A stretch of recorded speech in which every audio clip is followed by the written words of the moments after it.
What's going on, guys? Um, so I was talking about in the last video an experience that I had at a movie theater, and how I was drugged and manipulated while I was there. And I'm not really 100% sure what took place. I don't think that it was actual sexual rape, but these people are obsessed with my womb and my my genitalia, along with an array of other things: DNA, genetics, etc. But it left me very lethargic. Like, it left me very, very drugged. And throughout the night, I, was just in and out, in and out. It was a full moon last night, so I was assaulted last night, and affected by this sedative that I was given. Very, very strong, very powerful. Sometimes I will notice that some of the sedatives that they use are very, very powerful, and it takes me a couple of days, 2 or 3 days actually, for it to leave my system. And this typically happens when they haven't had a lot of opportunity to rape me. So they're trying to catch up. The other night, I did a video. I don't know if I uploaded it yet. I don't think I did. But the other night,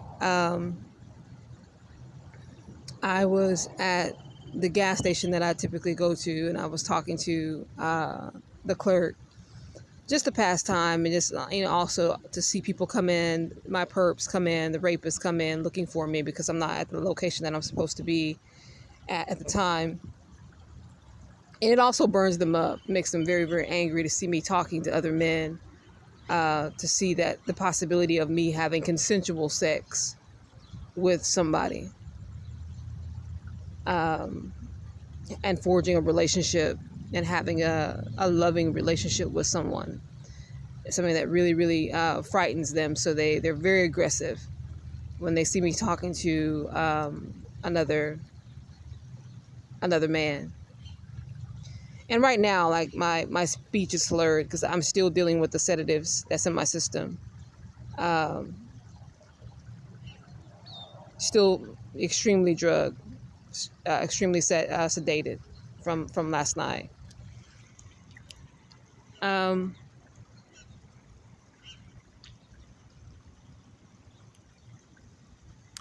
But I was in the gas station, and I was just hanging out, just talking, like doing what I typically do.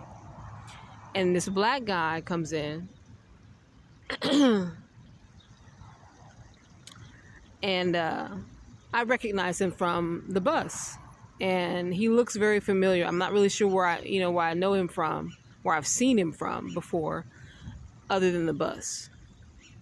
And like I said, I get a lot of repeat stalkers, a lot of repeat rapists. So I'm sure it's in that category. It's not someone that I've talked to on a friendly level at all. So he comes in, it's about 2 a.m. and he's, giving this whole spiel to myself and the clerk that he missed his bus. And he's so frustrated with the bus system out here. He's stranded. He lives 9 miles away, and so he's gonna have to wait for the bus. So he's like, it's gonna take me too long to walk out there, and it's too expensive, so I'm just gonna have to wait for the bus. So we're both like, okay, I don't know why you just came in and said that, but okay. So he leaves, and he's hanging out front of the store, just chilling in front of the store. So 3 a.m. rolls around, and the clerk was like, oh crap, I gotta close the store. So I was like, oh, okay, so I'm leaving. And I go outside, and I see that this guy is still sitting in front of the store, right? And I just instantly knew, because I'm highly intuitive, that he was gonna follow me, and he was a potential rapist, if not someone who had already in the past sexually assaulted me, and now he was trying to come back in and do it again. So he hangs out, and I get to a pretty good ways away, and instead of going to the spot that I was going to go to, I just stopped. I stopped and just sat at this other place and just kind of took my drink out, started drinking my drink or whatever, just sitting. And lo and behold, I see him walking. And like I said, it's dark, it's night, so, I see him, he doesn't see me. So he begins to walk down Scottsdale Road, and he's walking, and I see him, and he starts walking over toward the location where I typically sit, where I was going to actually go, but I decided that I was going to take a pit stop. So I see him walking over toward that location, and he stops, and he looks over, he's peering around the area and like looking over, tiptoeing. He begins tiptoeing toward the location. And now I'm sitting here watching this, and I'm like, immediately I know what he's doing. So he gets closer and closer and closer to see, if I'm sitting there. And he's trying to do it quietly. He doesn't want to disrupt me. Which is very bizarre, because it's like, dude, I just left. Like, I'm not already sleeping. Really? So he walks over a little bit closer, peers in, he sees that I'm not there.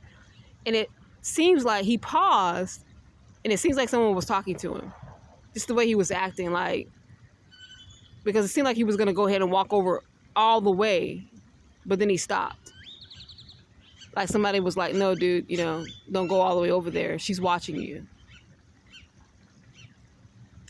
So he backs up, and then he like turns around like he's not really sure what direction to go, because he knows now that I'm watching him. This is the impression that I got just by the way he was behaving. So he walks around like a little circle. He walks up like he was going to go behind the building. Then he stops there, comes back, and then he decides he's going to just walk through this little wooded area that's right next to the location where I sit. So he walks through there, and then he walks behind the bank that's right next door, stays over there for about a second, and then he ended up walking back to the gas station. But what he did was he walked over toward the bank. There's another bank across the street that's right in the vicinity of the gas station, on the side of the street where I am now sitting. And it's about 25 feet up from where I am. And he pauses there. And then later on that morning, he comes over to where I was and assaults me. And I know he did. I know he did. And I'm going to have that taken care of.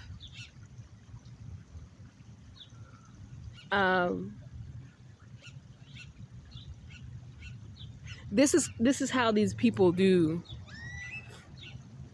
this sickness. This is a black guy. He's probably 23 years old.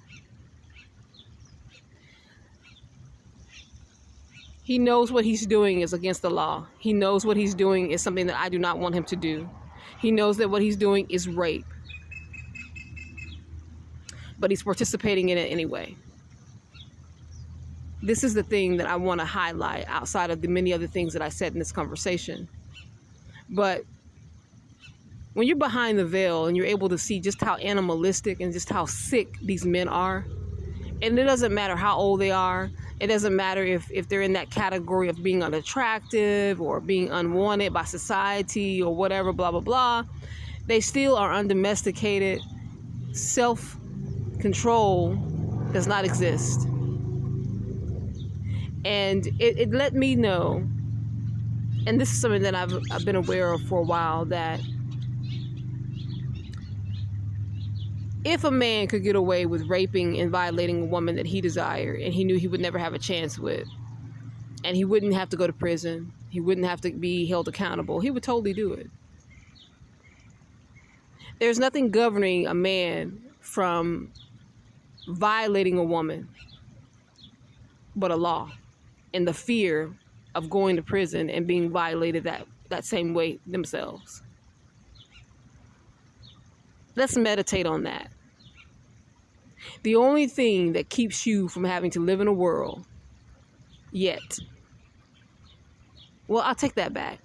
The only thing that keeps you from living in a country, because there are other countries that behave this way, but that keeps you from living in a country like that, is law and the appearance that these people want to give. That's really the main thing, the appearance, because the laws, they don't protect women when it comes to rape. So it's the appearance. They want you to appear or have that appearance that we live in a civilized country. But as a woman, you also know how hard it is and how difficult it is to actually get justice when you're bringing a rape case to the courts.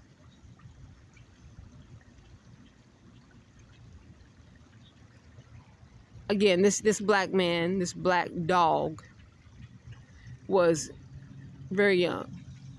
And he looked to be about 20, 21, but he might be like 25, 26, maybe. But to look, he looks very, very young. He's not unattractive. So there's no other explanation than the fact that you're, which also proves that I'm being advertised. I'm being advertised somewhere, which I've known for some time. That I'm being advertised somewhere. And that these individuals are getting on this bus and coming all the way over to this side of town and coming to this city just so they can have an opportunity to rape and violate me.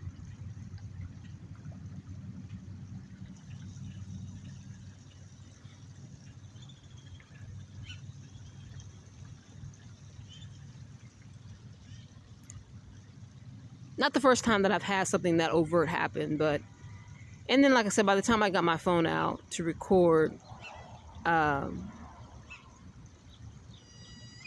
got half of the situation. But there are many, many other cameras, other places that I'm sure caught what happened. So he will be held accountable, and everyone that he's associated to. And I know that he's associated with a couple other people that they've sent to talk to me. I'm not a fucking fool.